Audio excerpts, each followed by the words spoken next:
지난 2주간에 걸쳐서 우리는 야고보서 그 앞부분의 내용을 통해서 우리가 어떻게 시험을 이길 수 있는가에 대해서 나누었습니다.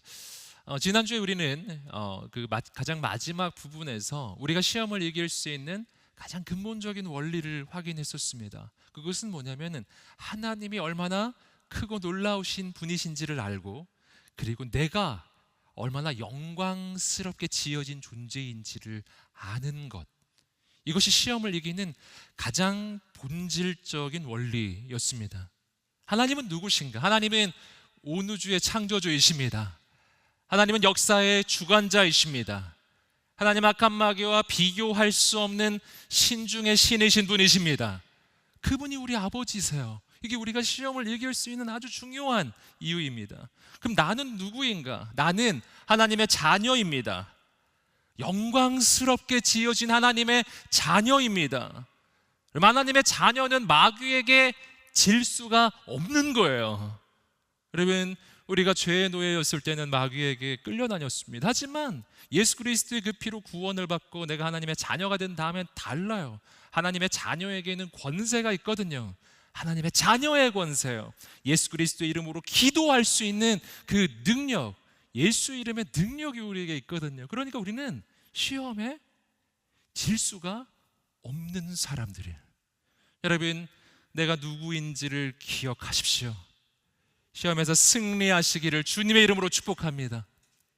오늘 말씀은요, 그렇게 우리의 인생이 그렇게 영광스럽게 지어졌다면 이제 우리는 어떻게 살 것인가, 어떻게 살아야 하는가에 대한 이야기입니다. 오늘 본문의 말씀을 차근차근 좀 묵상해 가면서 바로 그 하나님의 자녀의 삶, 영광스럽게 지어진 하나님의 사람의 인생은 어떤 인생인지 함께 보겠습니다. 우리 함께 야고보서 1장 19절 말씀입니다. 함께 읽어보겠습니다. 시작. 내 사랑하는 형제들이여, 이것을 명심하십시오. 사람마다 듣기는 빨리 하고 말하기는 천천히 하며 노하기도 천천히 하십시오. 자, 야고보 사도는 오늘 이 본문의 말씀에서 하나님의 사람의 구체적인 삶의 방법을 구체적으로 우리에게 알려주기 시작했습니다. 바로 이 부분은요, 그렇게 구체적으로 하나님의 사람이 어떻게 살아야 할지를 알려주는 그 교훈의 첫 번째 내용인 거예요. 그런데 그 첫 번째 내용이 뭔가 우리의 언어에 대한 것이었어요. 언어, 우리 말을 어떻게 해야 하는가에 대한 부분이라는 것이죠. 여기서 우리는 우리의 언어가, 우리의 말이 얼마나 중요한 것인가 하는 것을 알게 돼요. 여러분, 우리의 말은 신앙생활에 있어서 가장 중요한 기초가 되고 모든 것의 시작점이 되는 것입니다. 이 부분에 대해서는 야고보서의 말씀에서 뒷부분에서 다시 한번 우리가 확인하게 될 것인데, 여러분, 이것은 우리가 하나님의 형상과 모양을 따라 지음을 받았기 때문에 바로 일어나는 일이에요. 하나님이 바로 말씀하시는 분이시고 말씀으로 천지 만물이 창조되는 것처럼 오늘 하나님의 형상과 모양으로 지음받은 우리도 하나님을 닮아서 말을 하고 있는 거예요. 여러분, 인간의 언어는 다른 동물들과 인간을 구별시켜주는 굉장히 독특한 인간만의 특징이에요. 일부 학자들은 동물도 언어가 있다라고 하지만 인간의 언어하고는 차원이 전혀 다른 것입니다. 여러분, 그렇기 때문에 인간의 말에는 능력이 있는 거예요. 근데 그 말을 어떻게 할 것이냐 하는 겁니다. 오늘 말씀에서는 우리의 언어를 두 가지로 나누어서 설명하고 있어요. 듣기와 말하기예요. 듣는 것과 말하는 것을 어떻게 할 것인가. 자, 오늘 말씀의 교훈이 아주 선명하고 구체적으로 말해주고 있습니다. 듣기는 빨리 하고 말하기는 천천히 하라. 함께 한번 자막 나오니까 읽어보겠습니다. 시작. 듣기는 빨리 하고 말하기는 천천히 하라. 여러분, 이 부분에서 그 문장을 여러분은 오해하지 말아야 하는데, 여기서의 듣기를 빨리 하고 말하기를 천천히 하라는 것은 스피드에 대한 얘기가 아니라는 거예요. 그럼 말이 빠른 사람은 비성경적인 사람인가요? 그런 건 아니라는 거예요. 지금 말을 천천히 하라, 이런 뜻이 아니다. 뒤집어서 말하면 그럼 듣는 걸 어떻게 빨리 들을 수가 있는가, 뭐 이런 질문도 나오잖아요. 여러분, 여기서 빨리 하고 천천히 하라, 듣기를 빨리 하고 말하기를 천천히 하라는 스피드의 문제가 아니라 우선순위의 문제예요. 우선순위. 무엇을 먼저 하느냐 하는 것입니다. 듣기와 말하기는 대화를 이루는 두 가지의 요소잖아요. 근데 이 두 가지의 요소 가운데 뭘 먼저 해야 된다? 듣기를 먼저 하라. 함께 따라해 보겠습니다. 듣기를 먼저 하라. 네, 듣기를 먼저 하라는 거예요. 조금 더 구체적으로 이야기하면요, 먼저 상대의 이야기를 충분히 듣고 경청을 해야 된다는 거예요. 그래서 상대방의 이야기를 충분히 이해하고 뿐만 아니라 공감하는 데까지 내가 상대의 이야기를 들어야 해요. 그리고 나서야 비로소 우리는 말할 수가 있게 된다는 겁니다. 그래서 이거를 듣기는 빨리 하고 말하기는 천천히 하라를 조금 풀어가지고 설명하면 이렇게 설명해 드릴 수가 있어요. 먼저 상대의 이야기를 경청하라. 나의 말은 상대의 이야기를 충분히 이해하고 공감한 다음에 시작하라 것입니다. 여러분, 여기서 우리가 조금 더 생각해 봐야 되는 것은 그렇다면 성경은 왜 우리에게 이렇게 권면하고 있을까요? 왜 그렇게 할까요?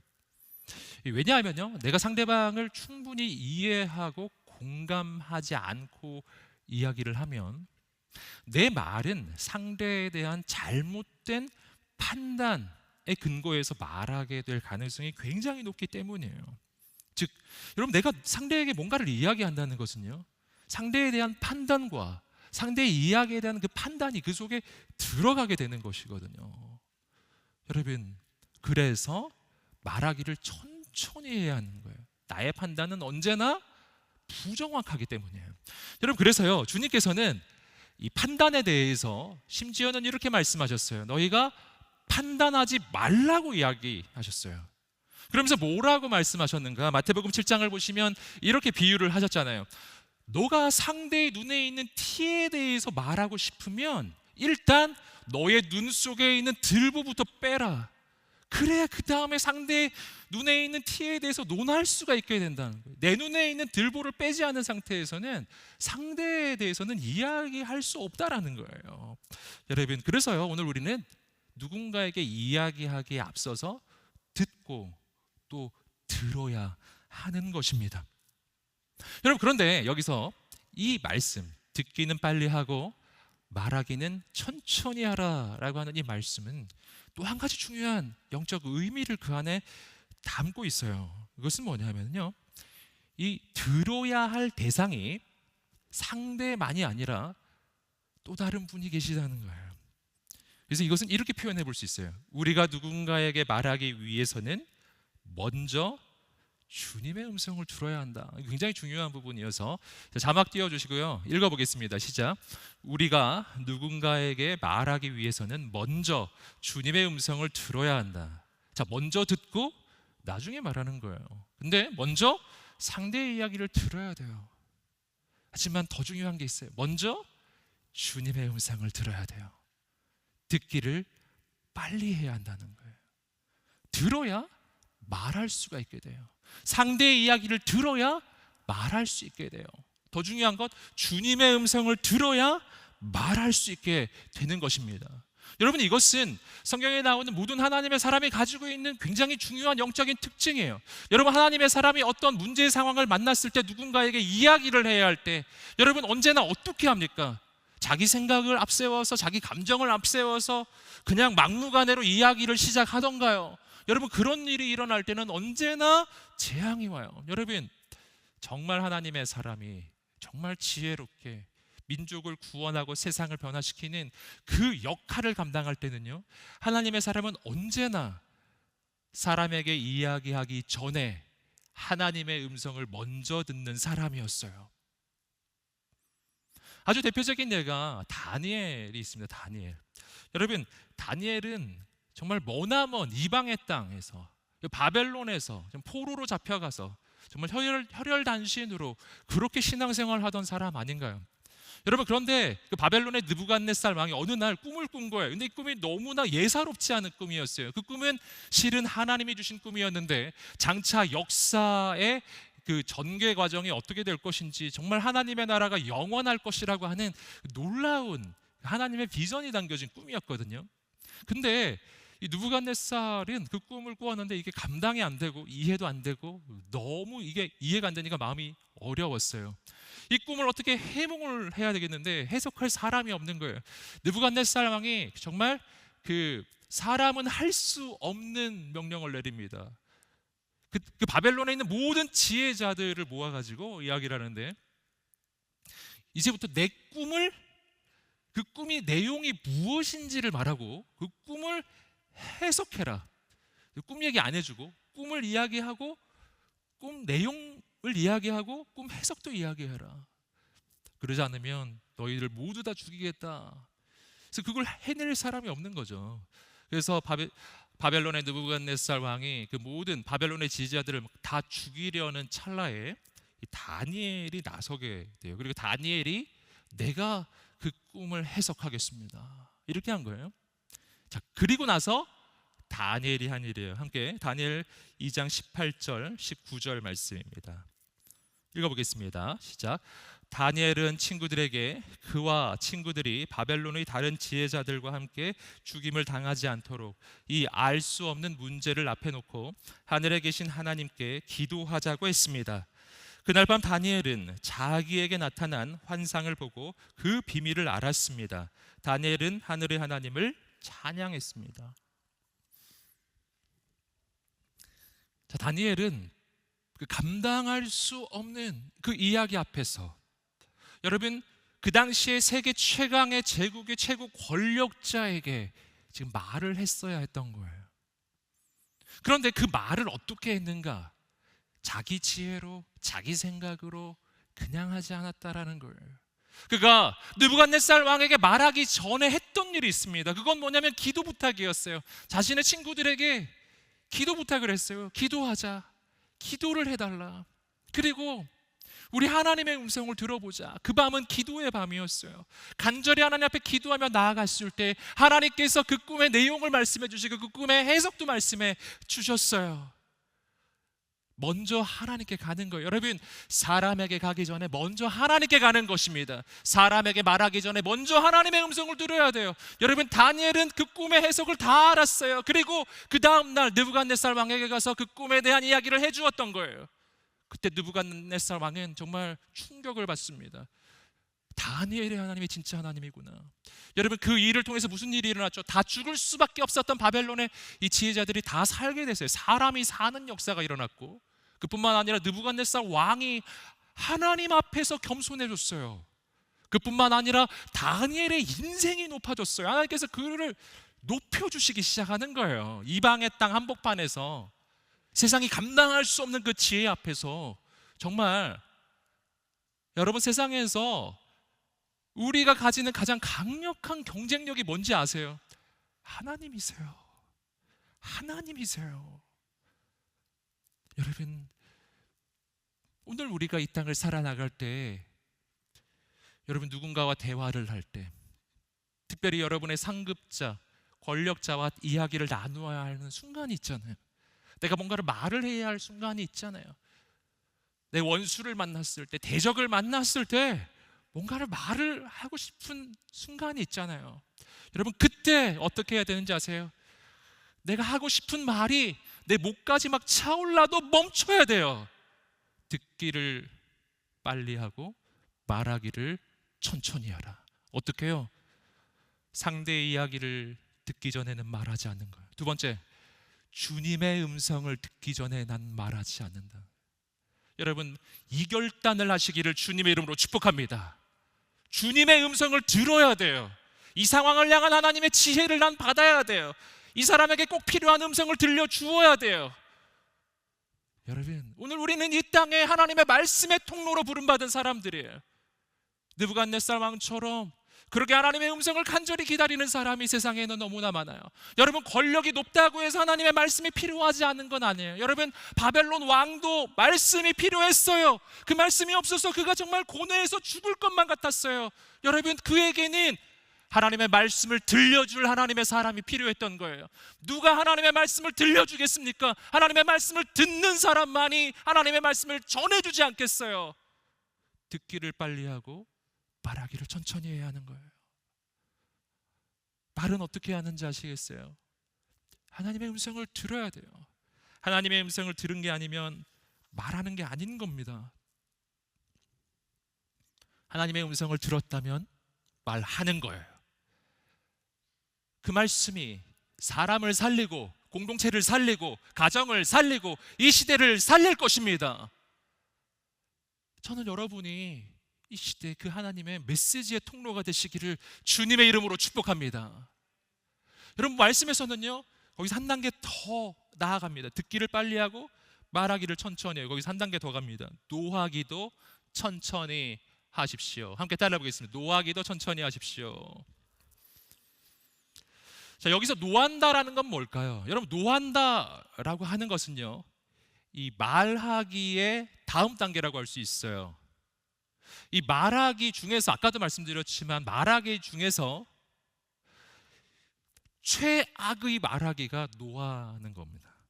즉, 상대의 말을 먼저 듣지 아니하고 하나님의 음성을 먼저 듣지 아니하고 그냥 내 감정에 북받쳐서 그냥 내 생각대로, 내 마음대로, 그냥 속에서 솟아나는 대로, 터져 나오는 대로 내 입에서 그 언어들이 터져 나올 때 이걸 노한다, 이렇게 표현하는 거예요. 여러분, 그런데 오늘 말씀이 뭐라고 말해요? 화날 만한 일에는 화내도 된다, 이렇게 말하고 있나요? 정말 너무나 억울할 때는 화내도 된다, 이렇게 돼 있나요? 그렇게 안 돼 있어요. 그렇게 돼 있지 않아요. 뭐라고 말하죠?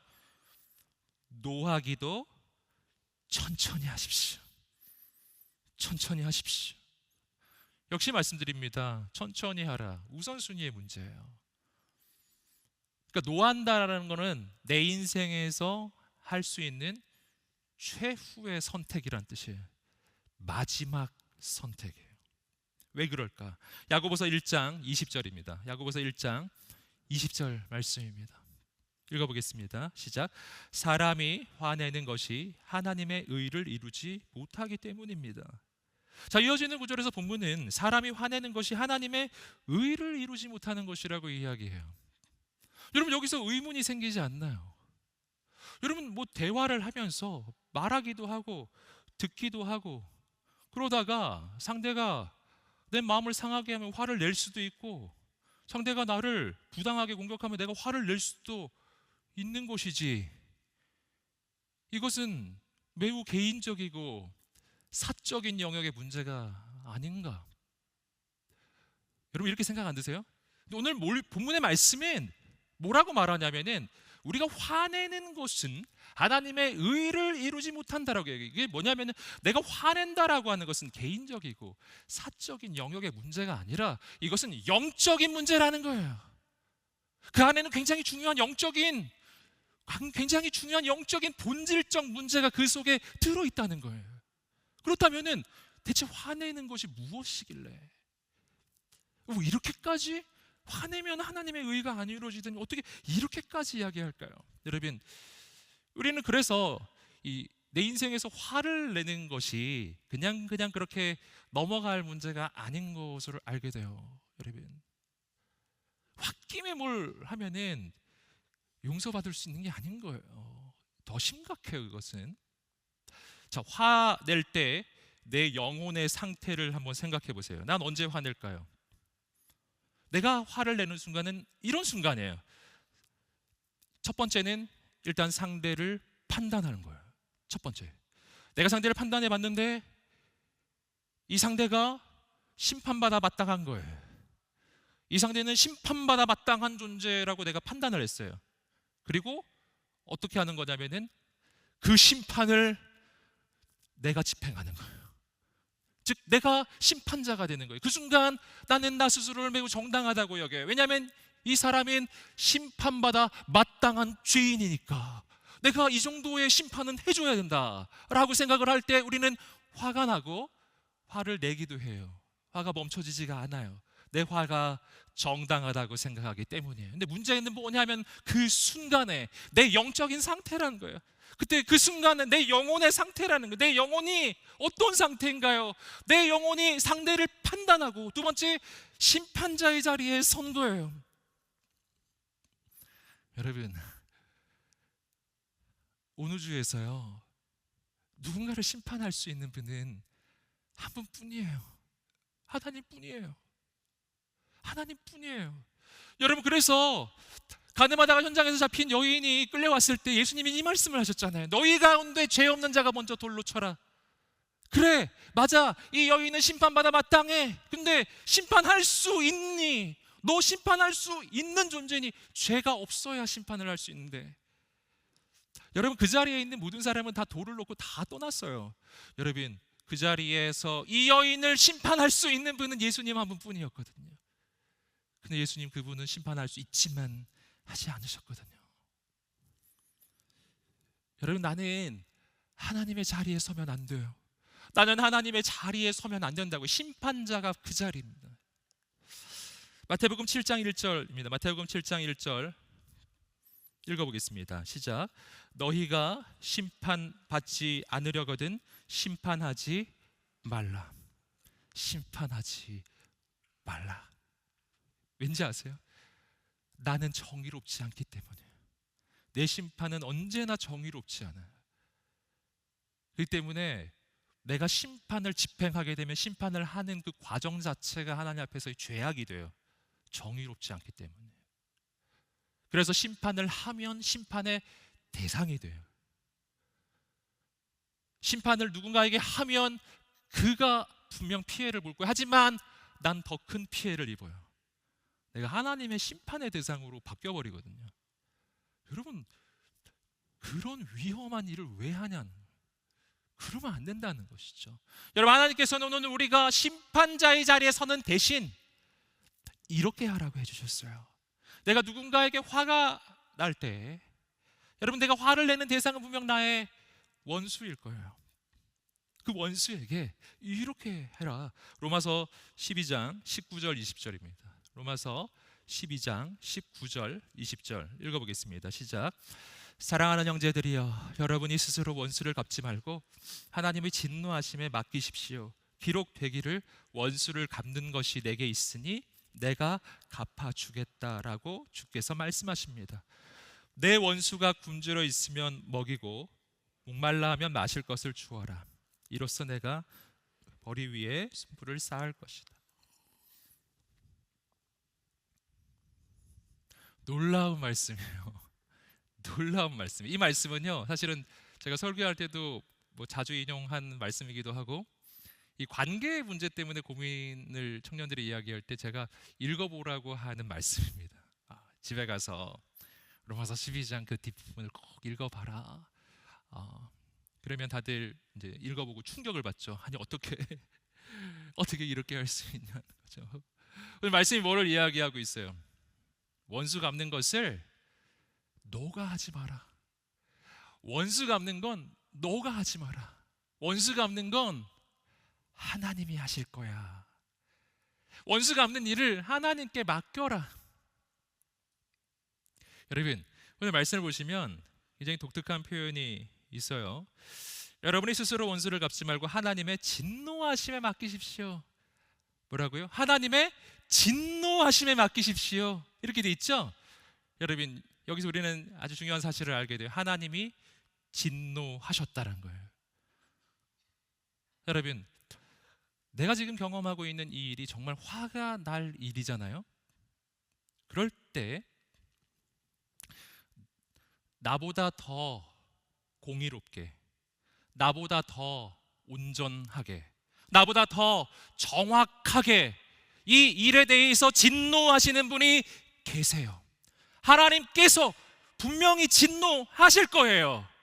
이걸 믿으세요. 하나님께서 그걸 말씀해 주시는 거예요. 사랑하는 아들아, 사랑하는 딸아, 너 화내지 마라. 내가 대신 화내줄게. 너가 화를 내면, 너가 자칫하면 죄를 짓게 된다. 진노는 하나님께 맡겨라. 하나님, 공의로우신 하나님, 진노하시는 하나님, 죄에 대해 반드시 심판하시는 그 하나님, 원수를 갚아주시는 하나님이에요. 여러분, 그 하나님께 맡겨라. 모든 걸 맡겨라. 너의 원수를 맡겨라. 그리고 어떻게 하라? 너는 그 원수에게 잘해주어라. 먹여주어라. 마시게 해주어라. 저주하지 마라. 너는 오직 축복의 통로만 되어라. 할렐루야. 할렐루야. 그렇게 하면 무슨 일이 일어난다고요? 그렇게 하면 그의 머리에 숯불을 쌓는 거야. 이게 그의 머리에 숯불을 쌓는 거야. 여러분, 더 강한 복수라는 거죠. 더 강해요. 이게 더 강렬한 거. 여러분, 내가 원수를 갚지 않으면 하나님이 해주실 거예요. 오늘 여러분은 어떻게 해야 되냐? 축복의 통로, 은혜의 통로, 오직 사랑의 통로, 공의로우신 하나님께 모든 것을 맡겨드리고 나는 오직 예수 그리스도의 그 길을 걸어가는 오늘 거룩한 하나님의 사람들 되시기를 주님의 이름으로 축복합니다. 그때요, 더 놀라운 일이 일어나요. 너가 상대하지 마라. 하나님께서 상대해 주실 거야. 너가 복수하지 마라. 하나님께서 해 주실 거야. 넌 심판하지 마. 하나님께서 심판해 주실 거야. 할렐루야. 여러분, 그래서요, 이 화를 낸다라는 문제는요, 개인적 감정적 문제를 넘어서는 거예요. 여러분, 그런 경험을 해보셨을 거예요. 내가 영적으로 정말 좋았었는데, 내가 정말 하나님과 관계가 깊었었는데 어느 순간 서먹서먹해지고 모든 것이 막 뒤틀어지는 것 같이 느껴지는 그러한 경험들을 혹시 해보시지 않으셨나요? 여러분, 그때 분명히 점검 하나를 해보셔야 되는 것은 뭐냐면, 내가 관계 속에서 분노하거나 화를 낸 순간이 있지 않았는가를 확인해 보아야 합니다. 그것이 하나님의 의를 이루지 않기 때문에 내 영혼의 이 자리를 이탈하는 선택이기 때문에, 그럴 경우에 나와 하나님과의 관계 사이에 어려움이 생기기 시작해요.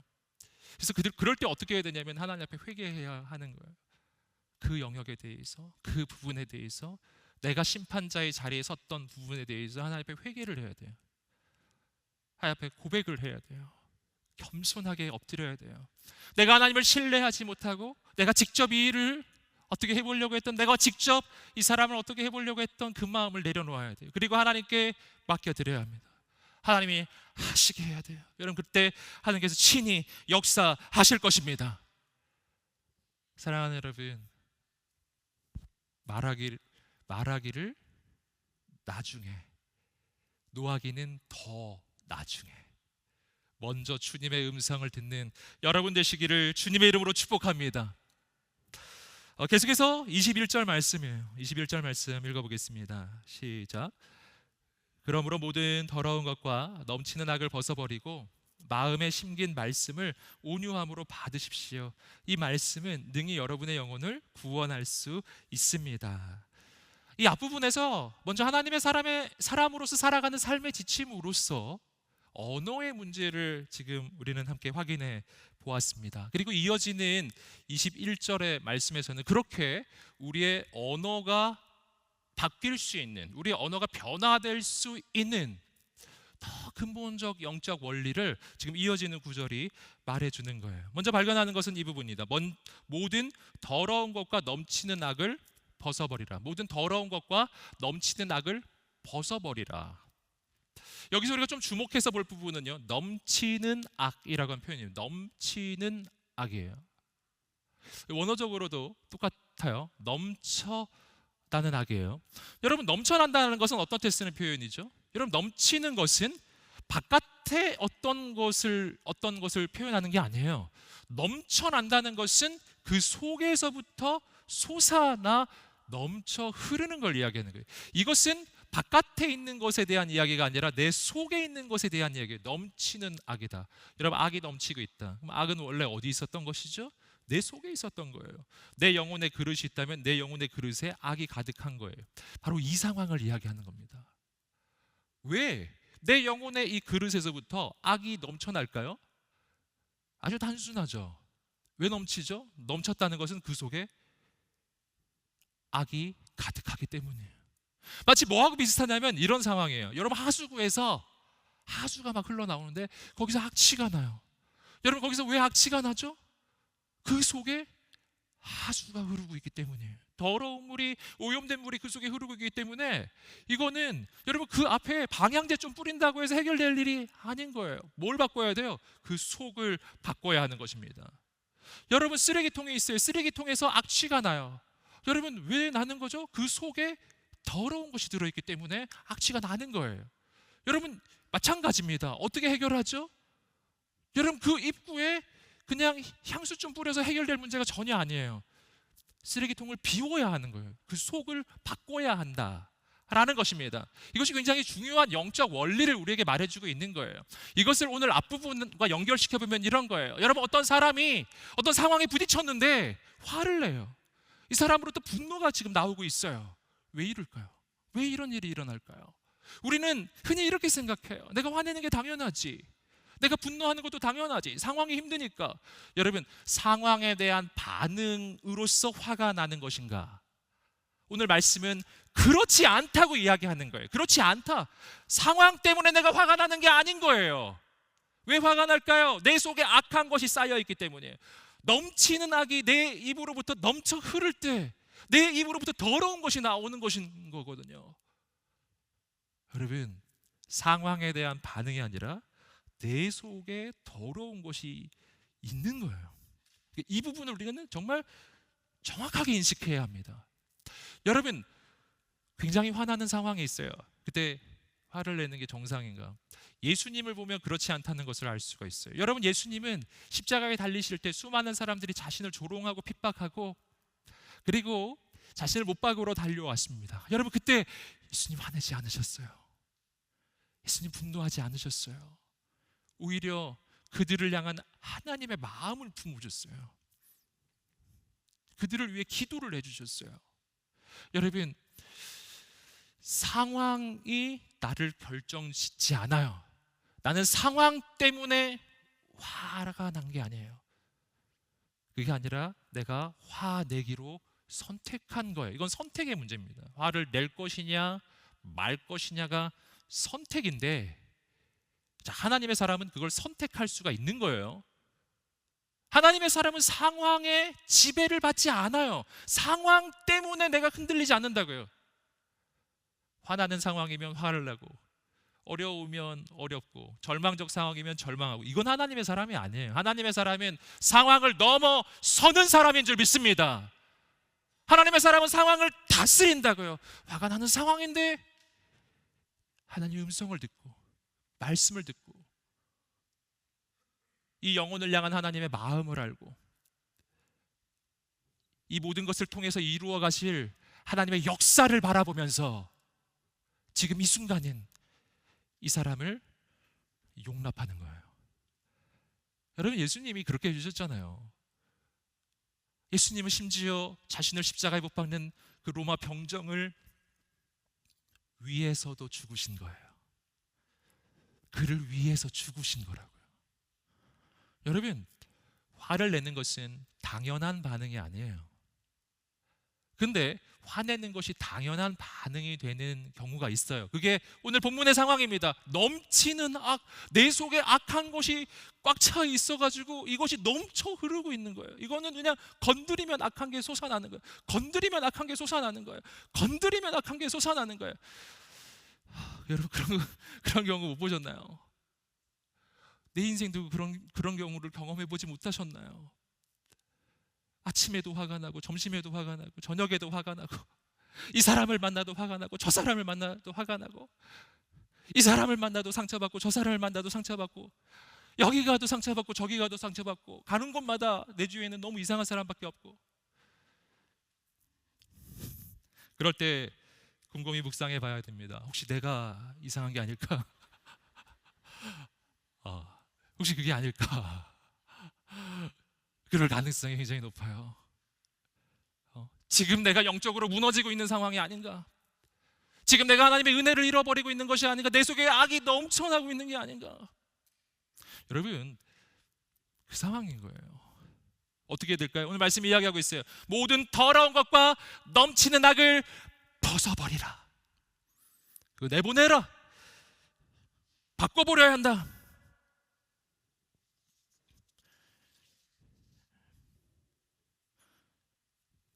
할렐루야. 그리고 어떻게 하라고요?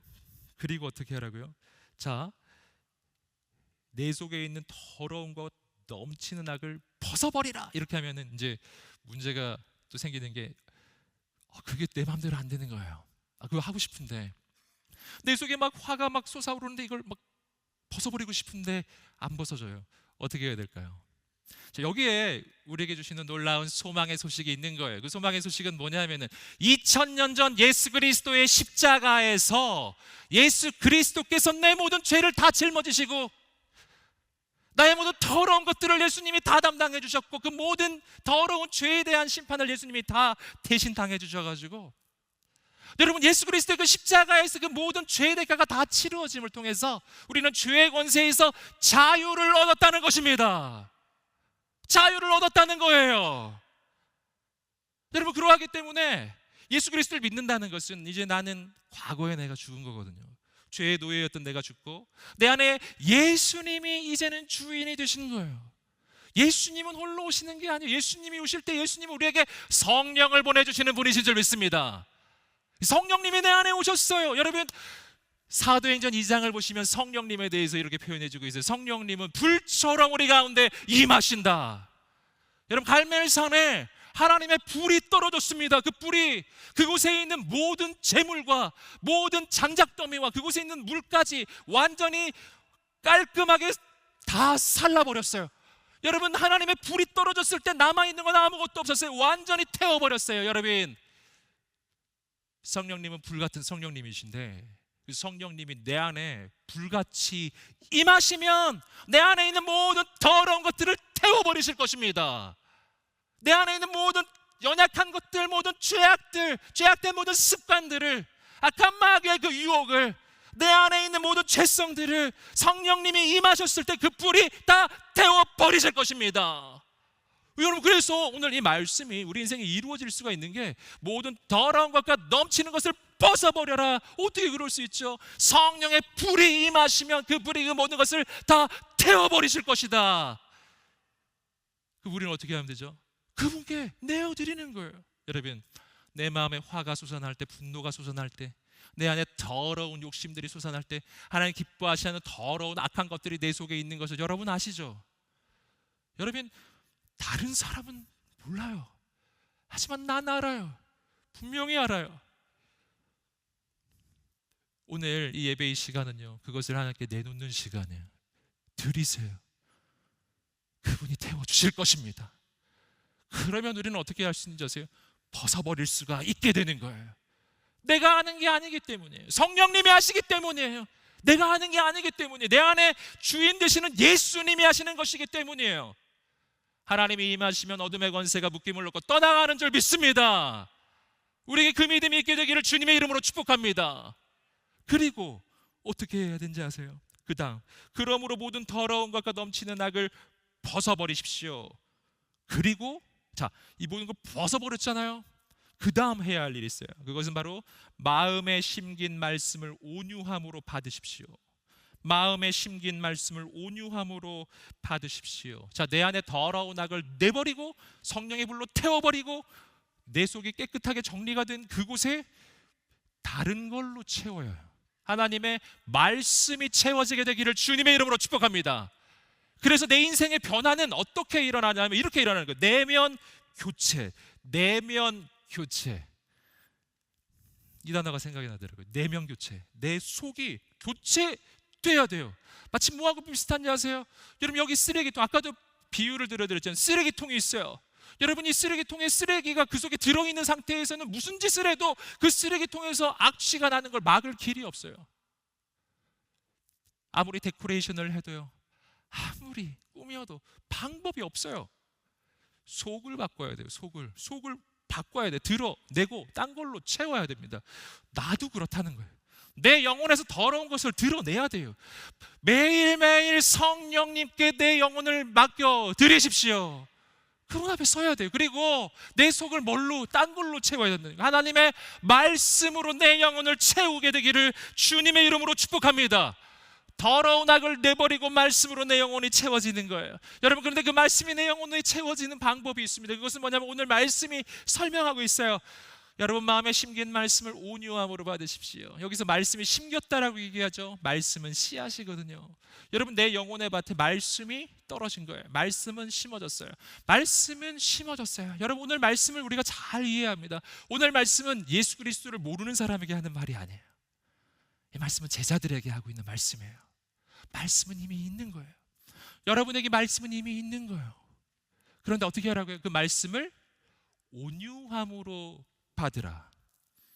이것이 내 영혼을 말씀으로 채우는 방법인데, 여기서 온유함이란 짐승을 길들일 때 쓰는 표현이라고 합니다. 그러니까 여러분, 내가 말씀 앞에 온유해진다는 것의 의미가 뭐냐면은 내가 하나님께 길들여진 인생이 되는 거예요.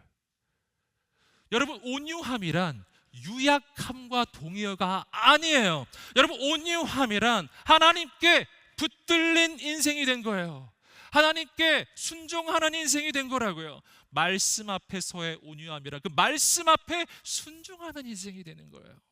여러분, 이것이 바로 말씀의 씨앗이 내 속에 떨어졌을 때 그 말씀에 대해서 내가 반응하는 방법인데, 이것이 바로 예수님의 씨 뿌리 있는 사람의 그 비유에서 네 번째 밭, 바로 옥토의 상태인 거예요. 그 안에 불순종의 돌이 제거되고 모든 근심과 세상의 욕심의 가시덤불을 제거하고, 그리고 부드럽고 따뜻하고 그 말씀을 깊이 깊이 받아들이는 옥토요. 그게 될 때 그 말씀인 씨앗이, 그 말씀의 씨앗에서 뿌리가 내리고 싹이 나고 자라나서 나무가 되고 거기 열매가 맺어지기 시작해요. 여러분, 내 영혼에 하나님의 말씀이 자라날 때요, 그때 열매가 맺어져요. 할렐루야. 자, 그때 뭐가 바뀔까요? 바로 그때 나의 언어가 바뀌게 되는 거예요. 사람은 그 속에 있는 것이 겉으로 나오게 되어 있습니다. 내 인생에 출력 기관이 있어요. 내 입입니다. 내 입을 통해서 나오는 것이 내 영혼에 무엇이 있는지를 표현하는 거예요. 내 속에 더러운 것이 쌓여 있으면 더러운 것이 입을 통해 나오게 되어 있습니다. 그러니까 조심하셔야 되는 거예요.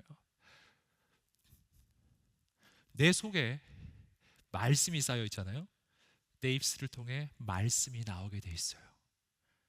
내 속에 예수님이 계시잖아요. 내 입술을 통해서 예수님의 음성이 들려져요. 내 속에 성령님이 계시잖아요. 그러면 내 입술을 통해서 성령의 능력이 나타나는 줄 믿습니다. 여러분, 내 속에 있는 것이 내 입술을 통해 표현되게 돼 있고 내 입술을 통해 나오게 되어 있는 거예요. 그러니까 내 속에 뭐가 있냐는 거예요. 무엇으로 나의 내면을 채우고 있나요? 말씀으로 채우는 여러분 되시기를 주님의 이름으로 축복합니다. 그래서 말씀의 열매가 막 그냥 인생의 주렁주렁, 내 영혼에 주렁주렁 열려서요, 그 열매 누가 먹겠어요? 여러분, 내 영혼의 열매는 내가 먹는 열매가 아니죠. 나의 가족들이 먹고 우리 순원들이 먹는 거예요. 우리 공동체 지체들이 먹는 거라고요. 여러분, 우리 회사 동료들이 먹는 거고 친구들이 먹는 거예요. 여러분, 그럼 어떤 일이 일어날까요? 여러분, 그 속에 넘치는 악이 막 항상 넘쳐 흐르는 인생하고 말씀의 열매가 항상 주렁주렁 있는 인생하고 다르지 않겠어요? 저는 여러분이 가는 곳마다 사람을 살리는 하나님의 사람들이 되시기를 주님의 이름으로 축복합니다. 이건 행위의 문제가 아닌 거예요. 내 안에 거룩한 말씀의 열매가 맺어지면은 가만히 있어도 주위에 있는 사람들이 살아나기 시작해요. 그럼 그런 사람 만나보셨어요? 옆에 가기만 해도 위로가 돼요. 그냥 옆에 있기만 해도 소망이 생겨요. 근데 이런 사람 만나보셨나요? 옆에 가면 불안해요. 옆에 있기만 해도 무서워요. 여러분, 저는 여러분이 옆에 있기만 해도 기쁨이 되는 사람이 되기를 주님의 이름으로 축복합니다. 축복합니다. 축복합니다. 그런 의미에서 옆 사람에게 한번 말해주세요. 당신 옆에 있으니까 기쁩니다. 네. 할렐루야. 정말 격려하고 축복합니다. 우리 모든 순이 그러한 순이 되시기를 주님의 이름으로 축복합니다. 계속해서 22절 말씀은 한 단계 더 나아가요. 22절 말씀 읽어보겠습니다. 시작. 여러분은 말씀을 실천하는 사람이 되고 듣기만 해 자신을 속이는 사람이 되지 마십시오. 여러분, 말씀을 실천하는 것에 대한 이야기를 하기 시작하는데요. 여러분, 여기서 이것은 말씀의 씨앗이 내 속에서 자라나기 시작할 때요, 그때 바뀌는 것은 나의 언어만이 아니라 내 삶이 바뀌는 것을 이야기하는 거예요. 말뿐 아니라 삶도 바뀐다. 그래서 여러분, 이 말씀의 실천이라고 하는 것은요, 우리가 이것을 윤리적인 명령으로 받으면 안 됩니다. 이것을 어떤 도덕적 명령으로 내가 해야 될 어떤 의무로 이걸 받으면 이게 굉장히 힘든 일이 되기 시작해요. 굉장히 어려워져. 이게 되는 게 아니기 때문이에요. 하지만 여러분이 말씀이라는 것이 무엇인지를 알게 되면 우리는 이 말씀의 실천이라는 것도 내 힘으로 하는 게 아니라는 걸 알게 되는 거예요. 여러분, 말씀이라는 것은 내게 주어지는 어떤 규정이 아닙니다. 여러분, 성경이 말씀하시는 말씀의 본질은 뭐예요? 여러분, 말씀은 하나님이십니다. 태초에 말씀이 계시니라. 이 말씀이 하나님과 함께 계셔서니 이 말씀이 곧 하나님이시니라. 말씀은 하나님이십니다. 여러분, 그렇기 때문에 말씀이 내게 들려왔어요. 이것은 규정으로 들려오는 게 아니에요. 여러분, 내게 하나님의 말씀이 들려왔어요. 이것은 말씀으로 하나님께서 내 안에 임하시는 거예요. 말씀을 들으셨나요? 하나님이 임하신 거예요. 여러분, 말씀은 살아있는 거라고요. 그래서 히브리서 4장 12절 말씀은 이렇게 이야기합니다. 읽어보겠습니다. 시작. 하나님의 말씀은 살아있고 활력이 있어 좌우의 날선 어떤 검보다도 예리하여 혼과 영과 및 관절과 골수를 찔러 쪼개기까지 하며 또 마음의 생각과 뜻을 판단하나니. 아멘. 하나님의 말씀은 살아있고 활력이 있어요. 이게 뭐를 의미하냐면요, 여러분, 세상의 좋은 소리, 세상 타종교의 어떤 좋은 이야기를 들으면 그건 내게 정보로, 지식으로 내 안에 오는 거예요. 정보와 지식을 받으면 내가 그대로 살기로 결단을 해가지고 내 힘과 내 노력으로 그걸 해야 하게 되는 거죠. 그럼 그건 어려운 일이죠. 하지만 하나님의 말씀은 달라요. 하나님의 말씀이 내 안에 임한다는 것은 새로운 규정, 새로운 명령이 내 속에 와서 새로운 의무가 생기는 것이 아니라 그 말씀 자체가 하나님이시기 때문에 그 말씀이 내 안에 오셔서 그 말씀이 스스로 내 안에서 역사하기 시작하는 것입니다. 그럼 그 말씀이 내 인생을 통치하고 다스려서 그 말씀대로 살아갈 수 있도록 그 말씀이 내 인생의 능력이 되고 힘이 되고 그 말씀대로 살지 않으면 정말 견딜 수 없는 그 마음을 내게 부어주시는 거예요. 복음의 말씀은 내 마음에 새겨지는 것이잖아요. 여러분, 그렇기 때문에 하나님의 말씀이 지키기가 너무 어려운 말씀이 아니라 내가 간절히 원하는 게 되는 거예요. 내가 너무 원해요. 그냥 원해요. 내가 그렇게 살고 싶어요. 난 사랑하고 싶거든요. 나는 용서를 하고 싶거든요. 나는 정말 하나님의 뜻대로 쓰임을 받고 싶거든요. 난 복음의 통로가 되고 싶거든요. 나는 예배를 드리고 싶어요. 난 기도를 하고 싶은 거예요. 여러분, 그냥 하고 싶은 거예요. 난 사람들을 미워하고 싶지 않은 거예요. 나는 부정직한 방법을 쓰고 싶지가 않아요. 난 거룩해지고 싶은 거예요. 여러분, 그런 마음을 말씀이 내 안에 임했다는 거, 그 말씀이 나를 그렇게 이끈다는 뜻이에요. 이게 말씀의 실천은 의무가 아니고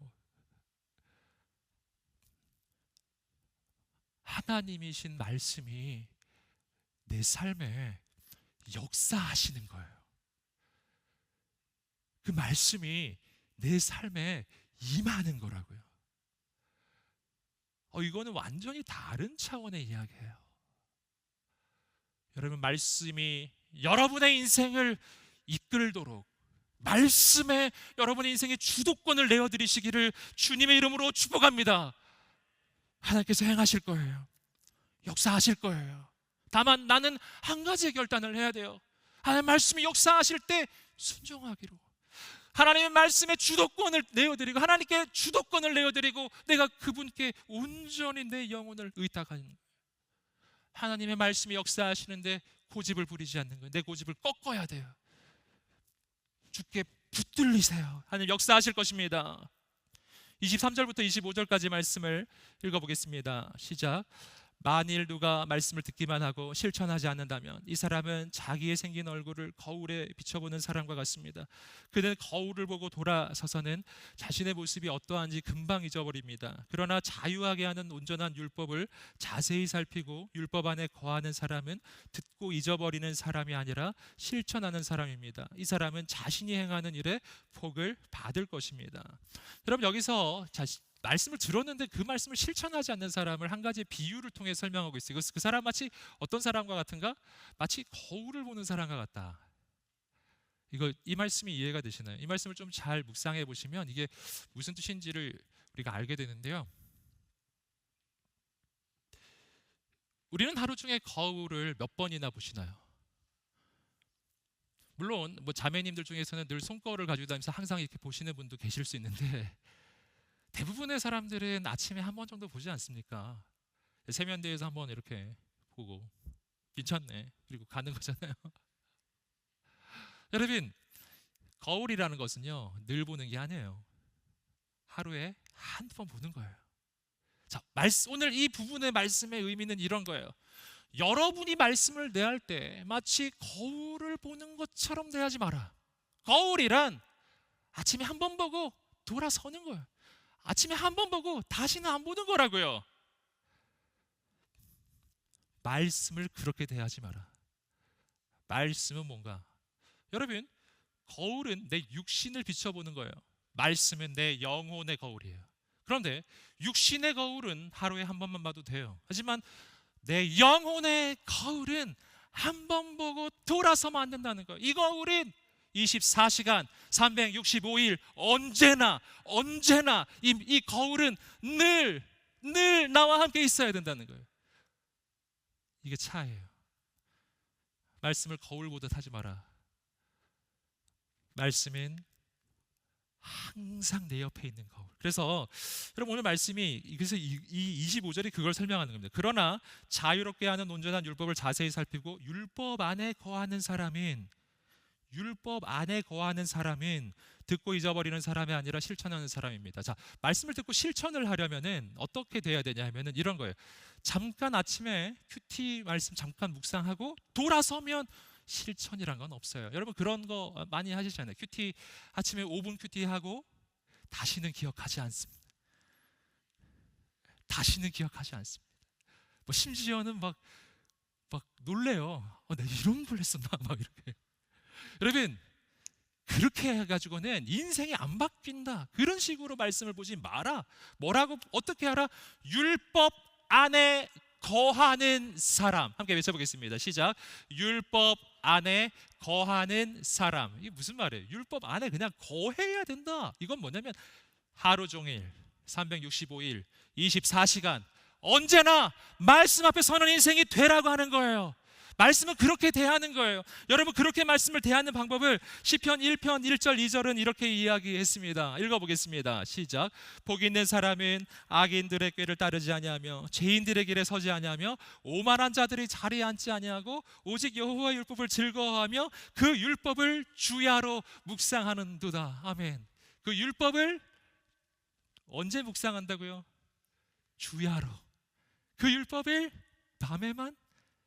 아침에만요? 아니에요. 큐티할 때만? 아니에요. 예배할 때만도 아니에요. 주야로 하루 종일 여러분 말씀을 묵상하는 하나님의 사람들이 되시기를 주님의 이름으로 축복합니다. 그러므로 묵상이란 묵상의 깊이보다 중요한 게 있어요. 묵상의 깊이보다 더 중요한 것은 묵상의 지속이에요. 묵상의 지속력.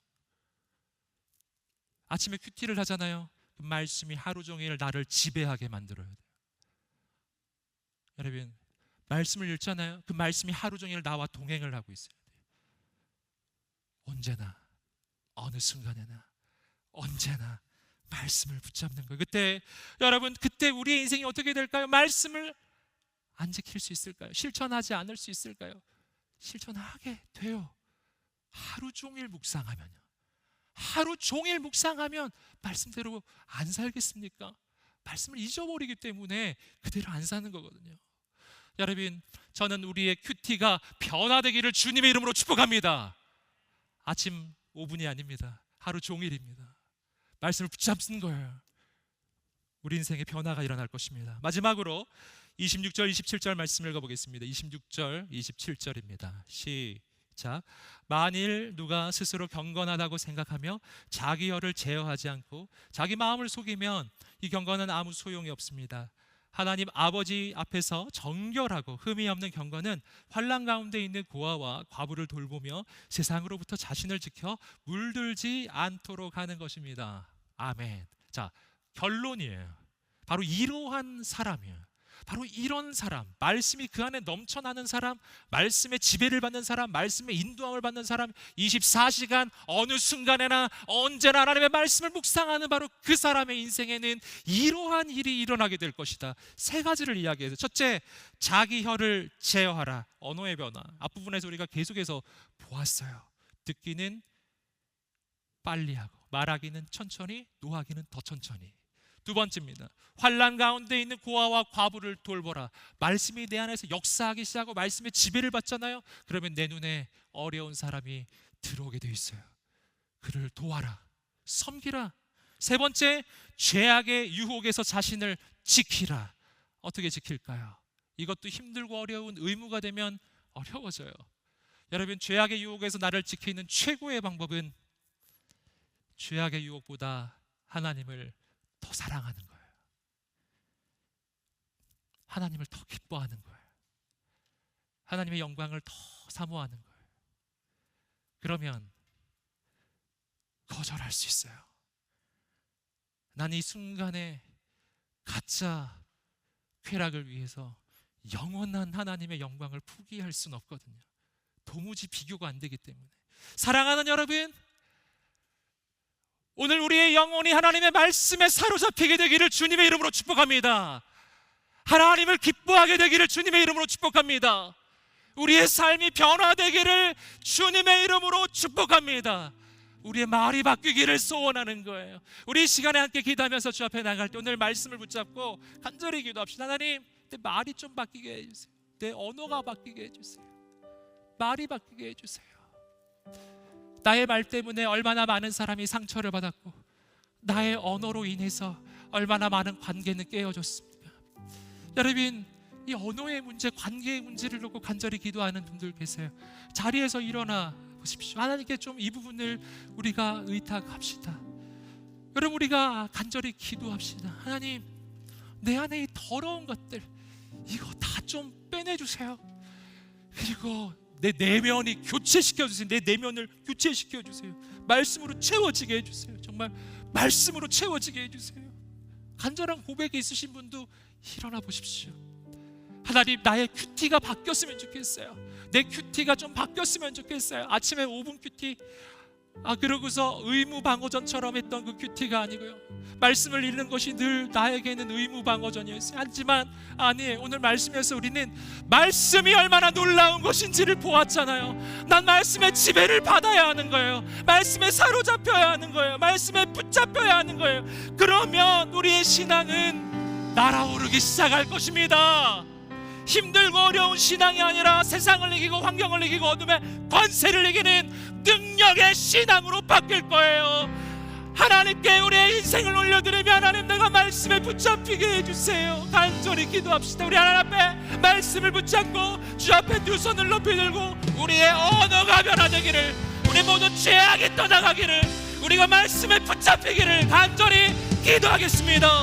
할렐루야. 하나님 아버지, 역사해 주시옵소서. 거룩하신 하나님 아버지, 행하여 주시옵소서.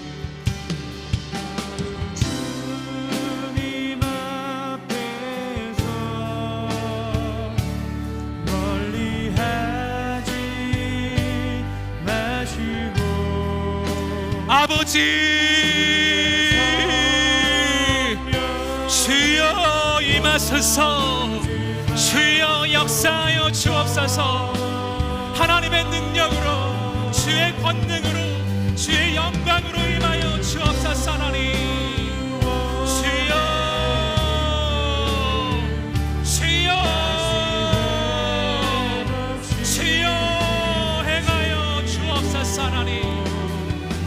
신실하신 하나님, 거룩하신 하나님, 행하여 주옵소서.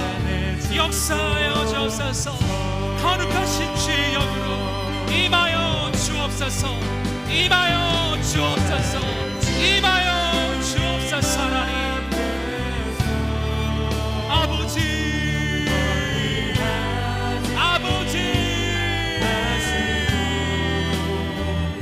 주여, 주여, 주여, 임하소서, 임하소서, 임하소서. 하나님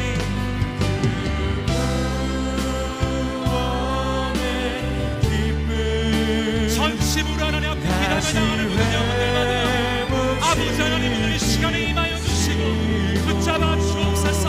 하늘의 소망을 주옵소서. 오직 말씀으로, 오직 성령으로 우리 인생이 새로워지게 하여 주옵소서. 하나님의 새 역사가 나타나게 하여 주옵소서. 쉽게 기다려나가는 모든 영혼들을 붙잡아 주옵소서. 나의 언어가 바뀌고 삶이 바뀌고 인생이 변화되게 하여 주시옵소서. 주여, 주여, 주여, 하나님 행하소서. 하나님 역사하소서. 하나님 행하소서.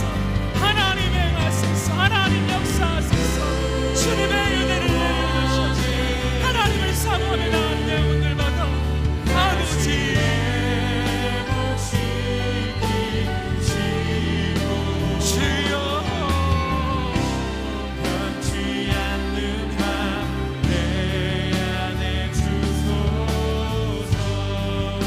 사랑하는 여러분, 이 시간에 우리가 다시 한번 기도하면서 주 앞에 나갈 때 하나님, 내 힘으로 날 수가 없습니다.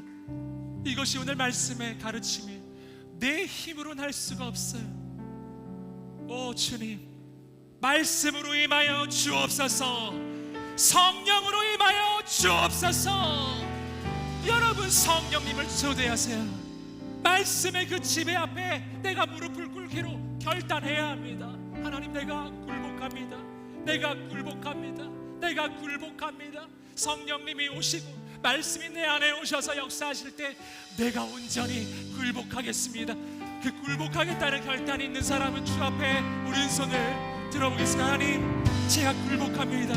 오늘 우리 가운데 오셔서 하나님 행하여 주시옵소서. 성령님 행하여 주시옵소서. 말씀으로 역사하여 주시옵소서.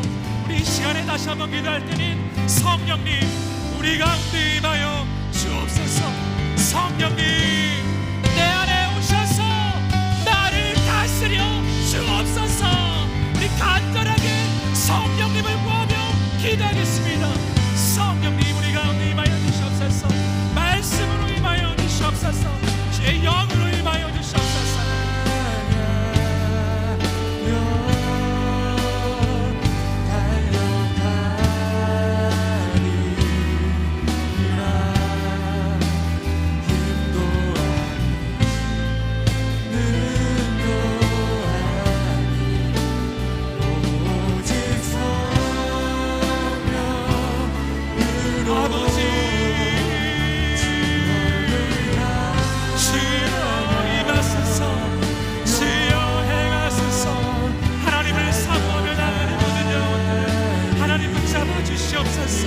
하나님 행하여 주시옵소서.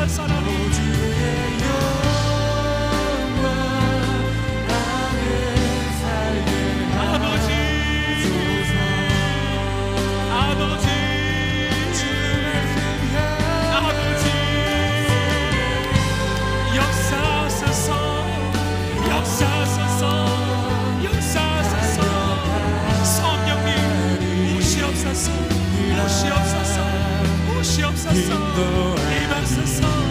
오셔서 붙잡아 주옵소서.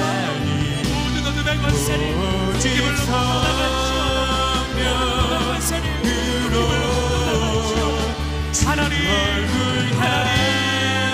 임하소서. 임하소서.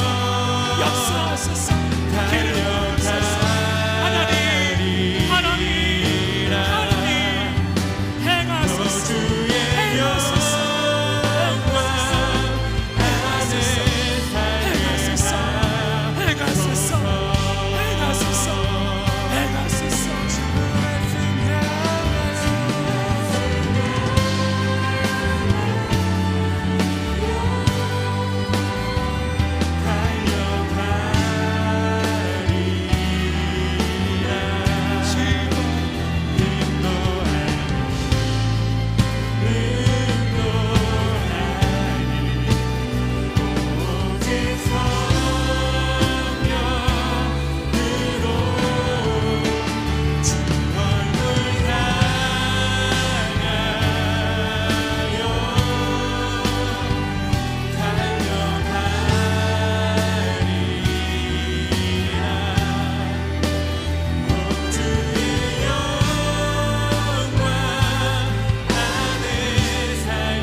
사랑하는 주님 감사합니다.